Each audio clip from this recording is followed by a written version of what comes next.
What's up, people? It's Teenage Girl 30 here, and this is a Smackdown review for the Go Home show for April 27th. Honestly, there's really nothing much to say about the Smackdown. It wasn't bad. Some of the matches were actually pretty good.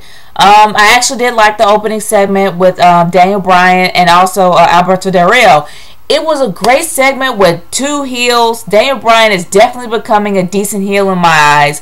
And Alberto Del Rio was always a great heel, classy heel, especially when he came in that Bentley. Oh, I love that car.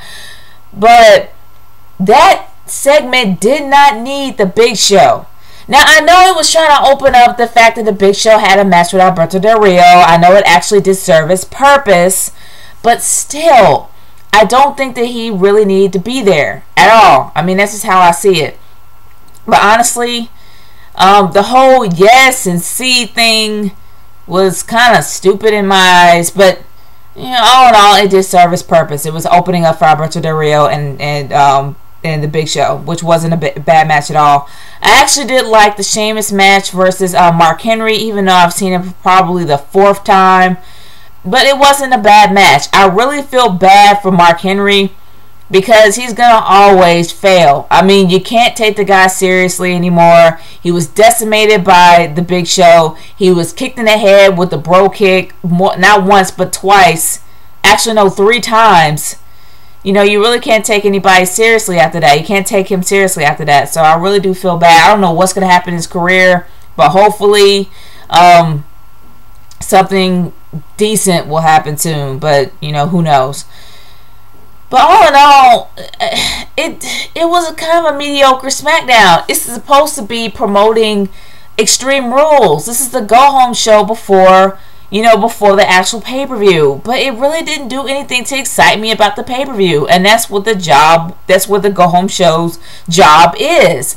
But I don't really think it did its job in that department. It's great how I actually had a chance to see a glimpse of AJ's possible heel turn, and I'm really hoping that she will actually have a heel turn at Extreme Rules. I wouldn't be surprised if she actually interferes in Daniel Bryan's match to cause him to lose the championship, or actually have it lose his championship shot again. But it probably won't be as short as 18 seconds. But all in all, this was kind of a mediocre SmackDown. It really didn't do anything for me. I mean, I really kind of feel bad for Tay Long and everything. The segments that they had backstage wasn't bad.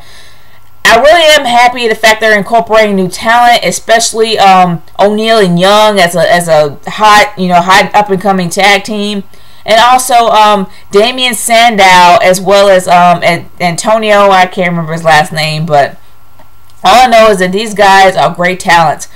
I do kind of have a gripe with Ryback. I mean, Ryback is a great powerhouse. Don't get me wrong. He is a powerhouse. The only problem is he's a powerhouse to newbies. He's a powerhouse to just random people that are in the town that just want to actually wrestle for one night, and they get decimated by Ryback. This doesn't do Ryback any justice. I mean, I really feel like Ryback should wrestle someone like Mason Ryan or Big Zeke. I mean, somebody that's actually within his weight class. It makes sense. It will actually not only put over Big Zeke or put over anybody that wrestles with him, it'll put over Ryback. So instead of him actually doing all of these squash matches every night, he needs to wrestle with someone that has the same caliber he does. But unfortunately, he's going to continue to do all these squash matches. But all in all, I have to say that I have to give this I have to give this SmackDown a C. Number one, it did absolutely nothing to promote Extreme Rules, and Extreme Rules is in 2 days. Come on, you gotta promote your pay-per-view for this brand. And even though John Laurinaitis happens to be the GM of both brands, they're still competing against one another. So you have to do something to make one brand look better than the other. And so far, Raw is winning, and SmackDown really isn't. So yeah, just for that, and that main reason alone, which is the primary purpose of a Go Home show, is to promote the pay-per-view, it did not do its job. But I cannot say that this was a horrible Raw because it really had great matches. It really did begin possible future feuds as well as possible heel turns. So I cannot deny that. So, but I have to say that it did a horrible job promoting Extreme Rules, so I have to give it a C. That is my verdict, and I'm sticking to it. And this is probably one of the shortest reviews I've ever done. This is Nature Girl 30 signing off. Peace. Later.